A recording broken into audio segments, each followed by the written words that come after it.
B맨 채널은 AMD 라이젠과 함께합니다. 여러분 안녕하세요, B맨입니다. 국내 관객 1210만 명을 넘어서고 전세계 흥행 수입을 현재까지 2조 5천억 원 정도 벌어들인 어벤져스 엔드게임은 3시간이 좁는 러닝타임에도 더 길었으면 좋겠다는 아쉬움을 토로하시는 분들도 많았는데요. 놀랍게도 어벤져스 엔드게임은 3시간보다 훨씬 더 길었을 정도로 삭제 장면들이 많았다는 게 밝혀졌습니다. 오늘은 이 삭제된 장면들에 대해 알아보겠습니다.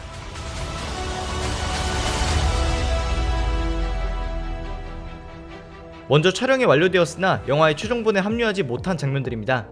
첫 번째는 토르가 발키리에게 키스를 하려던 장면인데요. 원래는 토르가 발키리를 아스가르드의 왕으로 임명하고 나서 발키리가 토르의 어깨에 손을 올리고, 그리고 나서 토르가 발키리에게 키스하려고 하자 발키리가 뒤로 빼며 난 그냥 잘 가라는 의미에서 어깨에 손을 올린 건데 뭐하는 짓이냐고 하는 장면이 있었다고 합니다. 감독들도 배우들도 결과물에 만족하는 장면이었는데 영화의 러닝타임을 조금이라도 줄이고자 삭제됐다고 하는데요. 이처럼 영화의 내용에는 크게 영향을 주지 않는 장면도 있었지만 영화의 본편에 들어갔다면 굉장히 파장이 컸을 법한 장면도 있습니다. 바로 토니가 손을 튕긴 이후 인피니티 워에서 타노스가 어린 가모라를 만났던 삶과 죽음의 사이에 있는 공간으로 잠시 향하는 장면인데요. 여기서 토니는 타노스와는 반대로 다 큰 어른이 된 모건 스타크를 만나 자신이 죽는 것에 대해 용서를 받고 딸에게 이제 편히 쉬어도 된다라는 이야기를 듣는다고 합니다. 이 장면은 심지어 내부 관계자들에게만 공개하는 테스트 상영회에 포함되었을 정도로 그래픽 처리까지 완료된 상태였는데요. 감독들은 토니가 어린아이가 아닌 다 큰 모건 스타크를 만났을 때 두 인물 간의 감정적인 연결고리가 과연 있을까라는 의문이 들어서 최종 삭제했다고 합니다.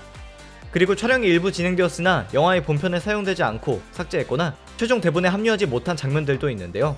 먼저 후반부의 관객들을 가장 즐겁게 주었던 45분가량의 전투 장면은 원래는 1시간이 조금 넘는 분량이었다고 합니다. 영화에서는 아이언맨, 캡틴 아메리카, 그리고 토르가 타노스와 3대1로 싸우는 장면, 그리고 모든 히어로들이 다같이 타노스의 군대와 싸우는 장면, 이렇게 두 파트로 나눠져 있었는데 원래는 총 3파트로 나눠질 예정이었다고 하는데요. 삭제된 장면은 히어로들을 18명 정도 모아놓고 서로 대화하면서 싸우는 장면이었는데 화면 구성이 난잡하게 표현되는 것을 우려해서 삭제되었다고 합니다. 또 영화에서 원래 계획이 뉴욕으로 향해서 3개의 인피니티 스톤들을 한꺼번에 가져오는 것이었던 데 반해 원래 계획되었던 것은 제일 먼저 아이언맨이 스텔스 수트를 입고 아스가르드에 가서 에테르와 테서렉트를 가져오려다가 헤임달과 싸우는 장면이었다고 합니다.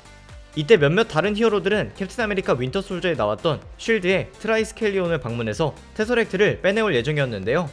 에인션트 1을 만나서 타임스톤을 받는 장면도 원래는 뉴욕에 있는 닥터 스트레인지의 집을 방문하는 것이 먼저였습니다. 이는 히어로들이 닥터 스트레인지가 타임스톤을 언제쯤 획득했는지 전혀 몰랐기 때문입니다. 또 뉴욕 장면에서 반가운 얼굴 중 하나였던 쉴드의 사무총장인 알렉산더 피어스가 나오는 장면은 마리아 힐과 만나는 버전, 그리고 닉 퓨리와 만나는 버전도 준비되어 있었다고 하는데요. 영화와는 별개의 세계관으로 분류되는 넷플릭스 마블 히어로들인 디펜더스들도 기획 단계까지는 출연이 고려되었으나 먼저 관객들이 이들을 잘 모를까봐 우려되었고, 또 이들을 출연시킬 경우 시간 오류나 타노스의 스냅에 디펜더스가 어떻게 영향을 받았는지 부가적인 설명이 너무 많이 필요할 것 같아서 삭제되었다고 합니다. 한 가지 삭제되어서 아쉬웠던 부분은 바로 브루스 배너와 헐크가 서로의 장점만을 채택해서 프로페서 헐크로 변화해가는 과정인데요. 심지어 이 부분은 촬영본이나 대본조차도 없었고 기획 단계에서 헐크와 브루스 배너가 합체 진화했다로 설명하고 넘어가는 것으로 결정이 나버렸다고 합니다. 한 가지 인피니티 워와 엔드게임이 모두 엮이는 새로운 캐릭터의 출연도 예정되어 있었다고 하는데요. 바로 얼굴이 3개인 리빙 트리뷰널이었습니다.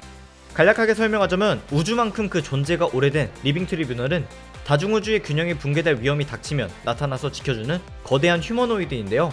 원래는 인피니티 워에서부터 등장할 예정이었지만 마블 시네마틱 유니버스에서는 닥터 스트레인지에서 딱 한 번 거론된 수준의 캐릭터를 This is the staff of the living tribunal. 갑자기 들여오면 관객들만 혼란스러울 것 같아서 배제했다고 합니다. 네, 여기까지가 어벤져스 엔드게임의 본편에서 삭제되었거나 대본 혹은 기획 단계에서 삭제된 것들에 대한 정리였습니다. 재밌게 보셨다면 추천과 구독 부탁드립니다. 감사합니다. 지금까지 B맨이었습니다.